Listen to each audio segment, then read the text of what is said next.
Africa के बिल्कुल centre में एक ऐसा कंट्री है जो दुनिया की तकदीर बदल सकता था। एक ऐसा मुल्क जो नेचुरल रिसोर्सेज से इतना माला माल है कि अगर सिर्फ रिसोर्स होने से किस्मत का फैसला होता तो ये दुनिया का अमीर तरीन कंट्री होता, लेकिन बदकिस्मती से ऐसा नहीं है। ये मुल्क है डेमोक्रेटिक रिपब्लिक ऑफ कॉन्गो। इसकी जमीन के नीचे खरबों डॉलर्स के रिसोर्सेज दफन है और इसके दरियाओं के अंदर इतनी बिजली मौजूद है जो आधे अफ्रीका को रोशन कर सकती है। लेकिन इसके बावजूद कॉन्गो दुनिया के गरीब तरीन मुल्कों में से एक है। ऐसा लगता है कि जैसे कुदरत ने कॉन्गो को सब कुछ दिया सिवाय अमन, ताकत और खुशहाली के। तो आखिर इतने रिसोर्सेज वाला कंट्री गरीबी और जंग का शिकार कैसे हुआ? ये एक बहुत ही भयानक कहानी है। एक ऐसी कहानी है जो लालच और खून से लिखी गई है। ये रिसोर्सेज को लूटने, तारीख को बदलने और उन वादों की कहानी है जो कभी पूरे नहीं किए गए।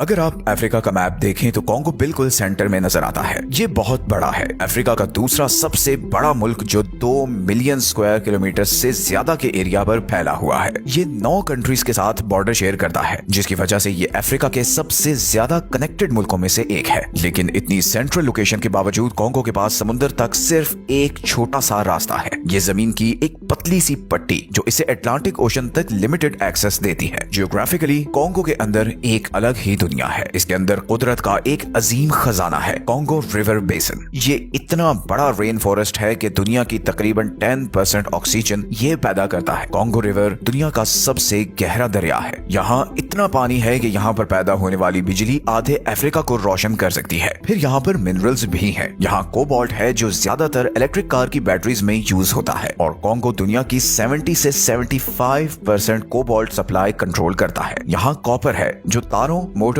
और इलेक्ट्रॉनिक्स में इस्तेमाल होता है। कॉन्गो आज दुनिया के टॉप 3 कॉपर प्रोड्यूस करने वाले कंट्रीज में से एक है जो हर साल 2 से 2.5 मिलियन टन कॉपर निकालता है। इस तरह गोल्ड भी यहाँ की एक बड़ी एक्सपोर्ट है। कॉन्गो हर साल दर्जनों टन सोना प्रोड्यूस करता है, जिसका बड़ा हिस्सा छोटी माइन से आता है। कॉन्गो डायमंड्स की प्रोडक्शन में भी एक जायंट है जो दुनिया के टॉप प्रोड्यूसर्स में शामिल होता है। यहाँ हर साल मिलियंस ऑफ कैरेट्स के हीरे निकलते हैं। यहाँ की मिट्टी भी इतनी फर्टाइल है कि दुनिया इस पर डिपेंडेंट है, खास तौर पर अब जबकि हम रिन्यूएबल एनर्जी के दौर में दाखिल हो रहे हैं। कोई दूसरा मुल्क होता तो उसके लिए इतने रिसोर्सेज और ऐसी ज्योग्राफी एक ब्लेसिंग होती, लेकिन कॉन्गो के लिए ये सब कुछ एक कर्ज बन गया। उसके ये रिसोर्सेज खुशहाली तो नहीं लाए, बल्कि उनकी वजह से बाहर से दुश्मन, कॉलोनाइजर्स और कॉर्पोरेशंस यहाँ आने लगी। ये सब इसकी जमीन के नीचे छुपे हुए खजानों पर कब्जे के लिए लड़ने लगे। शहर, स्कूल और इंडस्ट्रीज बनाने के बजाय बाहर वालों ने सिर्फ रेलवेज और पोर्ट्स बनाए ताकि यहाँ से रिसोर्सेज बाहर ले जा सकें। और यहीं से शुरू होती है वो दर्दनाक कहानी जिसमें दुनिया के सबसे रिसोर्स रिच कंट्री को दुनिया का सबसे गरीब मुल्क बना दिया गया। इस कहानी को समझने के लिए हमें माजी में जाना होगा। सन 1800 के आखिर में जब यूरोपियन ताकतें बर्लिन में अफ्रीका को आपस में बांटने के लिए जमा हुई तो एक आदमी को अपनी खुद की एम्पायर खड़ी करने का ख्याल आया। ये था बेल्जियम का किंग लियोपोल्ड II। दूसरे मुल्कों के बिल्कुल ऑपोजिट जिन्होंने अपनी कॉलोनीज बनाई थी, लियोपोल्ड ने कॉन्गो को अपनी प्राइवेट प्रॉपर्टी डिक्लेयर कर दिया। उसने इसे कॉन्गो फ्री स्टेट का नाम दिया। लियोपोल्ड ने इस गिफ्टेड जमीन को एक बड़े लेबर कैंप में बदल दिया। उसके सिपाहियों ने लाखों कोंगोलीज मर्दों,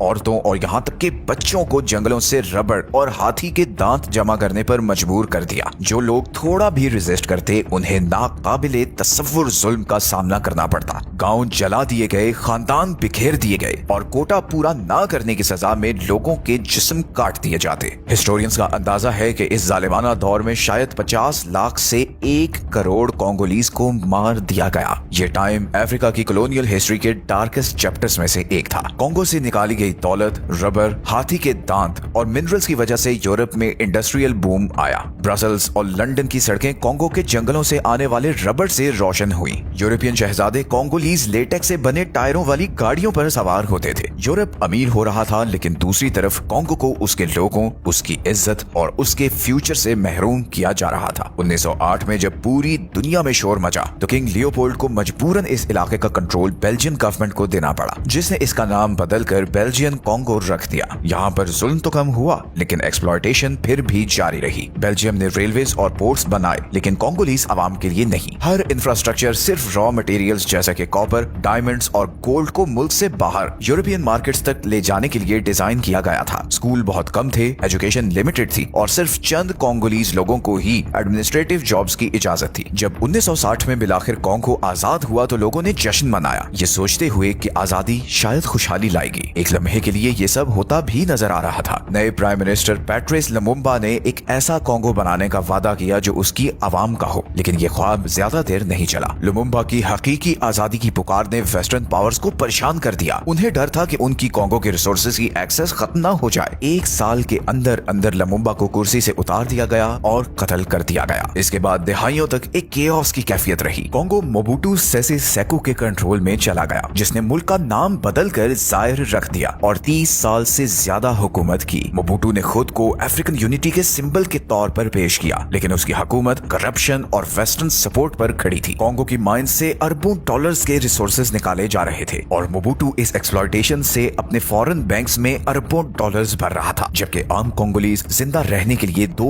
वक्त की रोटी का मोहताज था। यहाँ तक कि 1990s में मोबुटू के डाउनफॉल के बाद भी एक्सप्लॉयटेशन का ये सिलसिला कभी हकीकत में खत्म नहीं हुआ। इस पावर वैक्यूम में जबरदस्त वॉर्स हुई, जिन्हें अफ्रीकन वर्ल्ड वॉर्स कहा जाता है। इन वॉर्स में 6 से ज्यादा पड़ोसी मुल्कों की फौजें और मिलिशिया शामिल थीं। लाखों लोग मारे गए और एक बार फिर वजह वही थी, कोंगो के रिसोर्सेज का कंट्रोल। जब तक ये वॉर्स खत्म हुई और नए लीडर्स हुकूमत में आए, पैटर्न पहले ही सेट हो चुका था। जब भी कोंगो में कोई नया रिसोर्स डिस्कवर हुआ, वहाँ कोई ना कोई बाहर से आ जाता। तरक्की देने के बजाय ये रिसोर्सेज कोंगो को मजीद कमजोर करते थे। इकोनॉमिस्ट्स के पास इस अफसोसनाक पैटर्न के लिए एक नाम भी है और वो इसे रिसोर्स कर्ज कहते हैं। इसका मतलब है कि जब किसी मुल्क के पास एक हद से ज्यादा नेचुरल रिसोर्सेज हों तो अमीर होने के बजाय वो अक्सर टारगेट बन जाता है। ऐसे मुल्क करप्शन, लालच और ना खत्म होने वाली जंग का मरकज बन जाते हैं। रिसोर्सेज से आने वाला ये पैसा जो लोगों को गुर्बत से निकाल सकता है, वो सिर्फ चंद लोगों के हाथ में चला जाता है जो उसे अपने फायदे के लिए इस्तेमाल करते हैं। कोंगो के साथ भी यही हुआ। हर बड़ी सुपर पावर की इसके रिसोर्सेज पर नजर थी। कोल्ड वॉर के दौरान अमेरिका और सोवियत यूनियन ने यहाँ पर पैसा और हथियार भेजे ताकि यहाँ के रिसोर्सेज और पॉलिटिक्स को कंट्रोल कर सकें। ये मामला कोल्ड वॉर खत्म होने के बाद भी नहीं रुका, इसकी बस शक्ल बदल गई। सुपर पावर्स की जगह प्राइवेट माइनिंग कंपनीज और वॉर लॉर्ड्स ने ले ली। वो यहाँ पर मौजूद माइंस पर लड़ने लगे। हर कोई सोने, हीरो और कोबाल्ट की सप्लाई को कंट्रोल करना चाहता था। जैसे ही इलेक्ट्रॉनिक्स और इलेक्ट्रिक गाड़ियों की डिमांड बढ़ी, कोंगो एक बार फिर सबकी नजरों में आ गया। फौजियों ने माइंस पर कब्जा कर लिया। स्मगलिंग रोजमर्रा के कारोबार का हिस्सा बन गई और करप्शन पीक पर पहुंच गई। ये मिनरल्स कोंगो से बाहर जाते रहे, लेकिन इस एक्सपोर्ट का प्रॉफिट कभी यहाँ नहीं आया। जो लोग असल में ये रिसोर्सेज निकालते थे वो पूरे दिन में सिर्फ चंद डॉलर्स कमाते थे, जबकि उनकी निकाली हुई चीजें बाहर अरबों डॉलर्स की इंडस्ट्रीज में शामिल होती थी। आज कोंगो की ज्यादातर माइंस फॉरेन कंपनीज के कंट्रोल में है। जो कोबाल्ट, आईफोन्स, टेस्लास और लैपटॉप्स को चलाता है वो इसी जमीन से आता है। लेकिन इस कोबाल्ट को जमीन से निकालने वाले आज भी बिजली, साफ पानी और स्कूल के बगैर रहते हैं। बाकी दुनिया तरक्की कर रही है और कोंगो इस तरक्की की कीमत चुका रहा है। आज जैसे जैसे दुनिया रिन्यूएबल एनर्जी और इलेक्ट्रिक गाड़ियों की तरफ बढ़ रही है, कोबाल्ट और कॉपर की डिमांड में जबरदस्त इजाफा हुआ है। यही वो मेटल्स हैं जो हर स्मार्टफोन, इलेक्ट्रिक कार और सोलर बैटरी के अंदर मौजूद हैं और इनकी सबसे बड़ी सप्लाई कोंगो की जमीन के नीचे है। इसका मतलब है कि जो भी कोंगो की माइंस को कंट्रोल करता है वो दुनिया के फ्यूचर को कंट्रोल करता है। इस नई हकीकत ने नए खिलाड़ियों को भी यहाँ खींच लिया है। चीन कोंगो के माइनिंग सेक्टर में सबसे बड़ा इन्वेस्टर बन चुका है। चीनी कंपनीज कोंगो की ज्यादातर कोबाल्ट और कॉपर की माइंस को कंट्रोल करती हैं या उन्हें फाइनेंस करती हैं। उन्होंने सड़कें, रेलवे और पावर लाइंस बनाई हैं, लेकिन सिर्फ यहाँ के रिसोर्सेज को कोंगो से बाहर ज्यादा तेजी से ले जाने के लिए। अमेरिका और यूरोप ये सब कुछ देख रहे हैं और परेशान हैं। वो उन बैटरीज और इलेक्ट्रॉनिक्स पर डिपेंडेंट हैं जो कोबाल्ट पर चलते हैं, लेकिन उनके पास इस रिसोर्स तक डायरेक्ट एक्सेस बहुत कम है और इसीलिए वॉशिंगटन और ब्रसल्स यहाँ पर दोबारा एंटर होना चाहते हैं, नए ट्रेड एग्रीमेंट्स, इन्वेस्टमेंट्स और क्रिटिकल मिनरल पार्टनरशिप्स के थ्रू। तो एक बार फिर कोंगो एक वॉर में फंस चुका है, लेकिन इस बार ये वॉर इकोनॉमिक है। खिलाड़ी तो बदल गए हैं, लेकिन खेल अब भी वही है। कोंगो सारे रिसोर्सेज प्रोवाइड कर रहा है, लेकिन उसे कोई प्रॉफिट नहीं मिल रहा।